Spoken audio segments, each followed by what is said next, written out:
नमस्कार, Dane news देख रहे हैं आप और आपके साथ मैं हूं प्रतिज्ञा कश्यप। खबरों की शुरुआत से पहले एक नजर डालते हैं उन खबरों पर जो बनी है आज की सुर्खियां।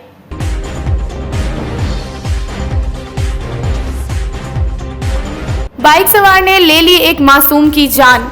कांटी के रतनपुरा और मणिफुलकाहा पंचायत में मचा कोहराम। हादसे में बच्चे की मां हुई गंभीर रूप से जख्मी।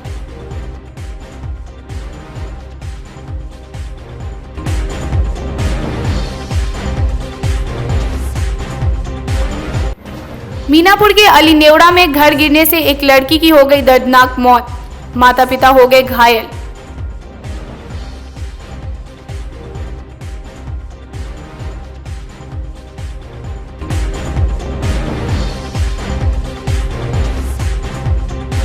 और मोबाइल छीनकर भाग रहे युवकों को लोगों ने पकड़कर कर दी जमकर पिटाई। झपट्टा मार गिरोह पर नहीं लग पा रहा है अंकुश।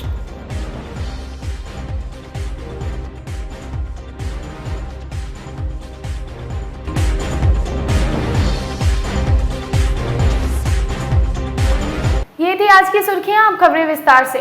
सोमवार को कांटी के रतनपुरा गांव में एक बाइक सवार ने एक बच्चे की जान ले ली। घटना में बच्चे की मां बुरी तरह जख्मी हो गई है। ग्रामीणों का कहना है कि पतली सड़क होने के बावजूद शराब की होम डिलीवरी करने वाले युवक इतनी तेजी में बाइक चलाते हैं कि आए दिन कोई ना कोई हादसा होता रहता है। 8 वर्षीय सुधांशु तो खुशी खुशी अपनी मां के साथ ननिहाल आया था। उसके पिता मणिफुलकाहा पंचायत के संतोष पांडे को कहाँ पता था कि अपनी जिस लाडले को वो भेज रहे हैं उसे अब जिंदा नहीं देख पाएंगे। बाइकर्स उस मासूम को रौंदकर फरार हो गए। आनन फानन में सुधांशु को अस्पताल ले जाया गया, जहां इलाज के दौरान उसकी मौत हो गई।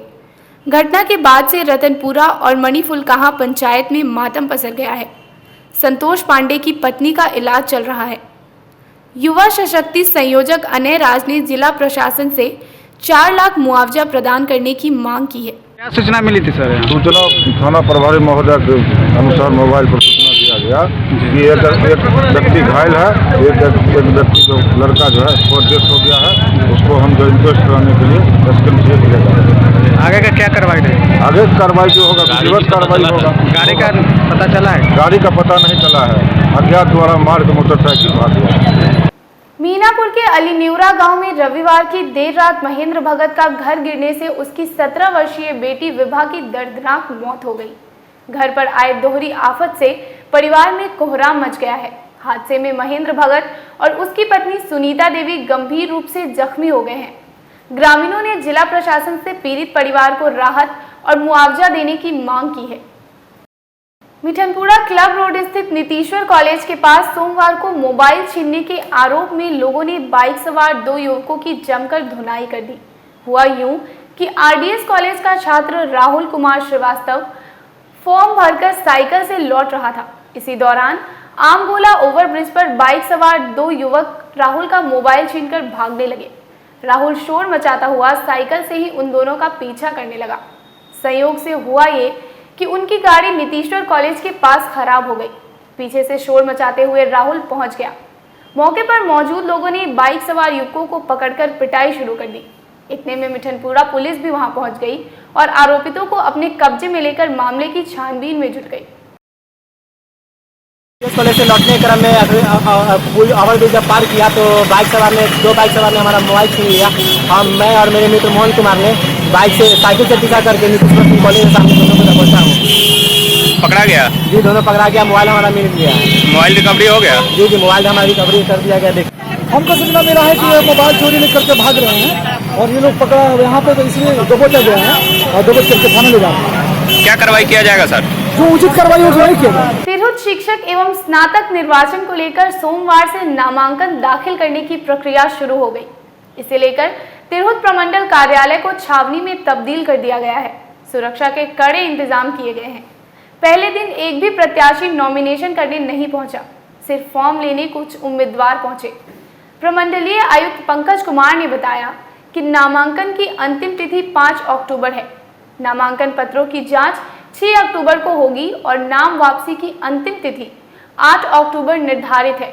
सभी सीटों पर 22 अक्टूबर को सुबह 8 बजे से शाम 5 बजे तक चुनाव होंगे। है कि बिहार विधान परिषद के लिए ये 2 विधान परिषद की सीटें हैं, 4 तिरहुत स्नातक और 4 तिरहुत शिक्षक। निर्वाचन क्षेत्र के लिए नामांकन आज 28 सितंबर 2020 के 11 बजे से प्रारंभ हो गया है। इसकी विधिवत अधिसूचना जो होती है वो निर्गत कर दी गई है। नामांकन आयुक्त कार्यालय के सभा कक्ष में निर्वाची पदाधिकारी के समक्ष दिए जा सकेंगे। उनकी अनुपस्थिति में सहायक निर्वाची पदाधिकारी के रूप में संयुक्त आयुक्त, सह सचिव, क्षेत्रीय परिवहन प्राधिकार के समक्ष नामांकन प्राप्त किए जाएंगे। नामांकन सामान्यतः कार्यालय, सभी कार्यालय दिवस में सरकारी अवकाश को छोड़कर 11 बजे पूर्वाह्न से 3 बजे अपराह्न तक प्राप्त किए जाएंगे। नामांकन की समीक्षा यह 5 अक्टूबर तक प्राप्त होगी और 6 अक्टूबर को नामांकन की समीक्षा होगी और नाम वापसी की तिथि 8 अक्टूबर 2020 को होगी। और यदि नामांकन के बाद चुनाव होते हैं, कंटेस्टेड इलेक्शन होता है, तो यह चुनाव 22 अक्टूबर को 8 बजे पूर्वाह्न से 5 बजे अपराह्न।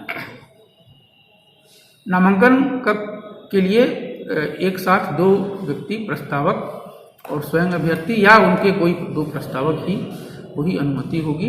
वे सभी सोशल डिस्टेंसिंग का पालन करते हुए जो कोविड प्रोटोकॉल है उसके तहत जो सुरक्षा मानक हैं उनकी व्यवस्था की गई है। जो आयुक्त कार्यालय के सभी गेट पर जो सुरक्षा और दंडाधिकारी की प्रतिनियुक्ति की गई है, उनके सहयोग के लिए वहां पर हेल्प डेस्क भी लगाया गया है और दोनों निर्वाचन क्षेत्र के लिए अलग अलग टीम वहां पर सभी नामांकन करने वाले प्रत्याशियों को उनके कागज प्राप्त करने के लिए और उनको जो भी कोई कठिनाई होगी उसका समाधान के लिए वहां पर व्यवस्था की। ऑल इंडिया स्टूडेंट्स एसोसिएशन आइसा ने 28 सितंबर शहीद आजम भगत सिंह के जन्म दिवस को रोजगार दिवस के रूप में मनाया। सोमवार को हरिसभा चौक स्थित मालिक कार्यालय में छात्र, नौजवान और बुद्धिजीवियों ने भगत सिंह के चित्र पर माल्यार्पण करने के साथ ही भगत सिंह के सपनों का भारत बनाने का संकल्प लिया। मौके पर दीपक कुमार, हैदर निजामी, अजय कुमार सहित दर्जनों लोग मौजूद रहे। भगत सिंह की 113वीं जयंती पूरे देश में मनाई जा रही है। हम लोग के भी जो छात्र संगठन आइशा है उसके दरमियान ये जयंती मनाई जा रही है और हम लोग के छात्र संगठन ने आज इस जयंती को रोजगार अधिकार दिवस के रूप में मनाने की घोषणा की थी। राष्ट्रव्यापी ये हमारा कॉल था हमारे संगठन का। उसी फेज में हम लोग यहाँ मुजफ्फरपुर जिला कल्याण में भी आज भगत सिंह की 113वीं जयंती रोजगार अधिकार दिवस के रूप में मना रहे हैं और हम इस सरकार से मांग कर रहे हैं कि तमाम जो बेरोजगार की जो एक समस्या है, किसानों की जो समस्या है, जो कृषि बिल के जो अभी आई है उस पर जो किसान सड़कों पर हैं, नौजवान रोजगार के लिए सड़कों पे हैं, व्यवसायी लोग अपने व्यवसाय को बचाने के लिए सड़कों पर हैं, इन तमाम मुद्दों को लेते हुए सरकार से हम लोग मांग करते हैं कि इस भगत सिंह की 113वीं जयंती पे इस रोज़गार का जो है सृजन किया जाए और युवाओं को रोज़गार दिया जाए। इन्हीं सब को लेकर आज हम लोग भगत सिंह की जयंती मना रहे हैं। नागरिक मोर्चा की ओर से सोमवार को नवयुवक समिति सभागार में स्वतंत्रता संग्राम के अमर सेनानी शहीद आजम भगत सिंह और अमर शहीद भगवान लाल की जयंती समारोह का आयोजन किया गया। मोर्चा के संस्थापक मोहन प्रसाद सिन्हा ने कहा कि शहीद आजम सरदार भगत सिंह पर राष्ट्र को गर्व है, जिन्होंने देश की आज़ादी के लिए फांसी का फंदा अपने गले में ले लिया। उन्होंने भारत सरकार से मांग किया कि भगत सिंह की जयंती और बलिदान दिवस राष्ट्रीय स्तर पर समारोह आयोजित किया जाए। आज का दिन बड़ा ही ऐतिहासिक और महत्वपूर्ण दिन है। स्वतंत्रता संग्राम के अमर सेनानी शहीद आजम सरदार भगत सिंह और मुजफ्फरपुर के प्रथम शहीद होने वाले सेनानी शहीद भगवान लाल की आज जयंती है। आज मुजफ्फरपुर वासी महान देशभक्तों को सत सत नमन कर रहे हैं। सबसे पहले नागरिक मोर्चा शहीद भगत सिंह स्मारक स्थल 0 माइल पर उनके प्रतिमा पर माल्यार्पण अर्पित कर उन्हें श्रद्धा सुमन अर्पित किया। और बिहार सरकार एवं जिला प्रशासन से नागरिक मोर्चा एवं श्री नवयुवक समिति ट्रस्ट यह मांग करती है कि शहीद आजम का प्रतिमा स्थल बिल्कुल ही उपेक्षित है, सरकारी उपेक्षा का शिकार है। इसलिए जिला प्रशासन द्वारा शहीद भगत सिंह स्मारक स्थल का रख रखाव किया जाए और जितना बड़ा गोलंबर वो चौक है उतना बड़ा वहाँ प्रतिमा नहीं है। इसलिए अगर जिला प्रशासन भगत सिंह की आदमकद प्रतिमा स्थापित नहीं करती है तो जन सहयोग से वहाँ विशाल प्रतिमा स्थापित की जाएगी। विधानसभा चुनाव की तारीखों का ऐलान होने के बाद से जातीय संगठन भी अपनी अपनी दावेदारी ठोकने में लग गए हैं। इसी क्रम में सोमवार को चित्रगुप्त एसोसिएशन के संगठन मंत्री प्रोफेसर अजय कुमार श्रीवास्तव ने मुजफ्फरपुर विधानसभा क्षेत्र के कायस्थ समाज की दावेदारी ठोक दी है। सोमवार को प्रेस कॉन्फ्रेंस कर उन्होंने कहा कि शहरी क्षेत्र में सबसे बड़ी आबादी कायस्थों की है और इस आधार पर सबसे पहला हक उनका है। एनडीए और महागठबंधन से आग्रह करते हुए उन्होंने कहा कि इस क्षेत्र में कायस्थ समाज से उम्मीदवार उतारे जाएं।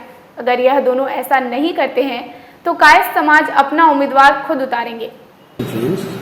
आगामी जो विधानसभा चुनाव है उसके मुताबिक रखा है हम लोगों ने। हम लोग का यह मुख्य मांग है कि यहाँ जो दो मुख्य गठबंधन हैं, राजग और दूसरा महागठबंधन जो है, इन दोनों से हमारी बिरादरी के उम्मीदवार को अधिकृत प्रत्याशी उम्मीदवार बनाया जाए। इसलिए कि लंबे समय से मुजफ्फरपुर विधानसभा क्षेत्र हमारे मतों से प्रभावित रहा है। हम ही यहाँ, हमारी बिरादरी के लोग यहाँ उम्मीदवारों को जिताने और हराने का काम करते रहे हैं और मुजफ्फरपुर विधानसभा क्षेत्र में पिछले चुनाव में, पिछले निर्वाचन में हमारे बिरादरी के 1,18,000 मतदाता थे, जिनका बहुमूल्य वोट यहाँ के उम्मीदवार को अभी जो सिटिंग है उनको जिताने का काम किया। इसके पूर्व में सोमवार को हजरत इमाम हुसैन की पुत्री शकीना की शहादत की याद में सालाना मजलिस का कार्यक्रम पंजातनी इमामबाड़ा सरकार की गाइडलाइन का पालन करते हुए चैनपुर स्थित में कार्यक्रम का आयोजन हुआ, जिसमें मौलाना सैयद सज्जाद हुसैन रिजवी ने कहा कि हम जिस मुल्क में रहते हैं उसका कायदा कानून का पालन करना हमारा अखलाकी फरीजा है। इसी के साथ आज की खबरों का सिलसिला यहीं पर होता है समाप्त। कल फिर मिलेंगे कुछ नई खबरों के साथ। तब तक के लिए डे न्यूज़ परिवार को दीजिए इजाजत। नमस्कार।